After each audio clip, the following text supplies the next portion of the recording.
So artificial intelligence and robotics, they're using it for carrying things around hospitals, factories, and warehouses, cleaning offices and large equipment, inventory management. People aren't doing that anymore.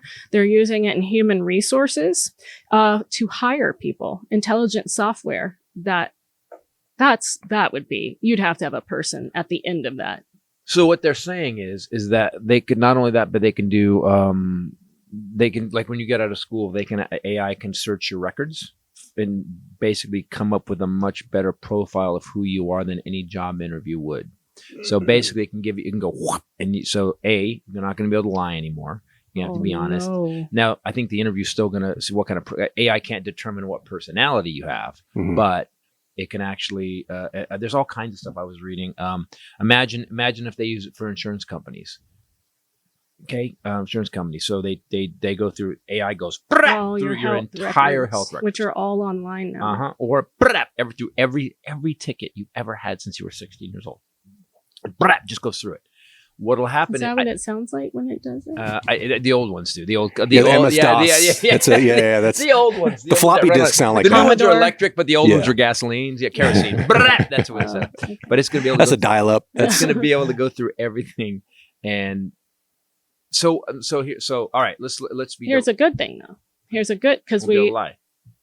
So, but that's good, right? I mean, it's bad for those of us that would lie. I mean, I lied all the way through, when I was a kid to get jobs, and then was in way over my head and figured it out. They're using it in healthcare now to build sophisticated machines that can detect diseases and identify cancer cells. AI can help analyze chronic conditions with lab and other medical data to get early diagnosis that we human beings couldn't before. Also, they're using the combination of historical data and medical intelligence for the discovery of new drugs. This happened recently. So they needed a new antibiotic for something that had come out. They discovered something new.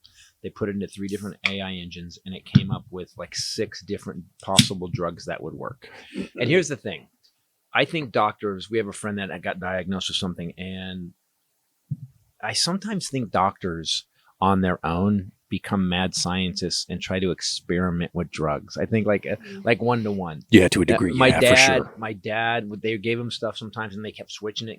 Well, they have incentives. They have financial incentives. True. But at one point, but if you had an AI, by the way, this might make WebMD instead of us guessing on the internet. I didn't even think about this. That's an interesting idea. So you go, here are my exact symptoms. And because when you go out to talk to a doctor, it's human 1-to-1. He's hearing you different than you're saying. But if you just type in AI, here are my symptoms, and the AI goes, here's the 6 things it could be, then you narrow those down. WebMD already does that. It's either a skin rash or cancer. Exactly. Everything. And I always pick cancer and go into the doctor's office like, oh no, I have cancer. And doctors are always like, oh God. WebMD. Did you go to WebMD? Right. They're using